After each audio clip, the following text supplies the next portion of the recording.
This video is not a substitute for reading and understanding all the instruction manuals and warning labels supplied with the equipment, nor is it a substitute for reading and understanding the MSDS supplied by the material supplier. Okay, Mike, we're done spraying. Yep. So now we need to clean up. So now we're going to flush the system.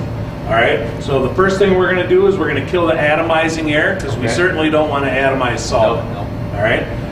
Then we're going to take this pickup tube and we're simply going to transfer it to a bucket of solvent. Okay. All right. We're going to run some solvent through the system.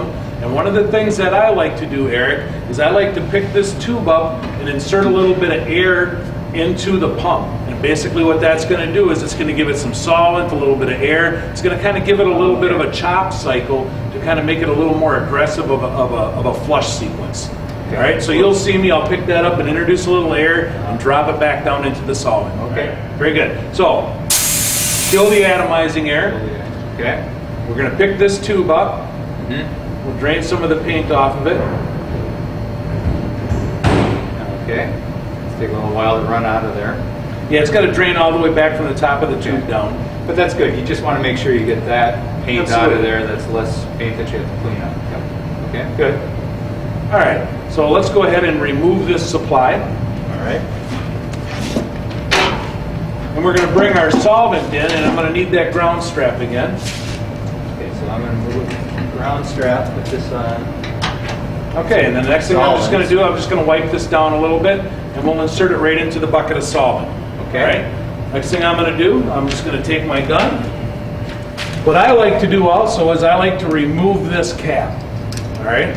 Okay, so So why is that? This just helps keep the cap a little bit cleaner. Okay. Personal preference, you can leave the cap on, you can take it off. I personally like to take the cap off. Okay? All right, so now I'm just going to trigger the gun. We'll increase the pressure a little bit.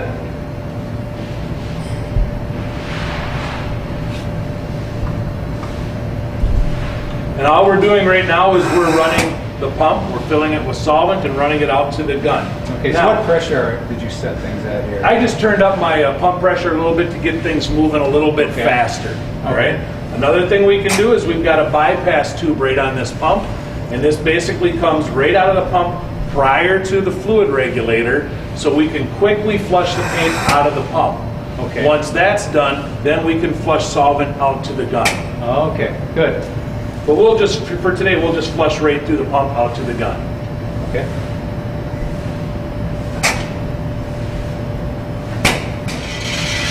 Okay, so now we're speeding up, and you can see that the flow rate's increased, the pump cycle rate is increased, so the paint is out of the system, and now we're just running some solvent through there. Okay, so that's because you had a lighter viscosity for the solvent, that's why things are sped up? Exactly right. Okay. So now is when I'm going to start picking my tube up and introducing a little bit of air and creating that kind of that chopping cycle.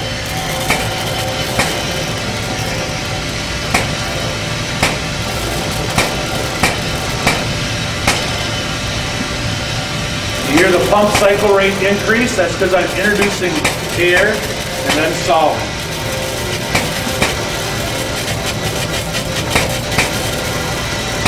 So this is one time when it's okay for you to be running air through your pump? Absolutely. Yeah. And you don't want to introduce too much air because you don't want that cycle rate to run away because that's undue stress on the diaphragms of the pump.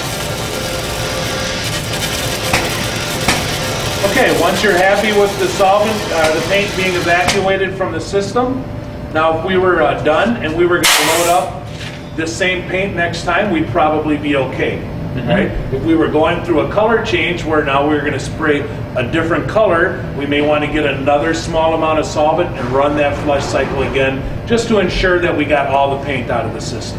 Got it. Okay? And that's it for the flush sequence.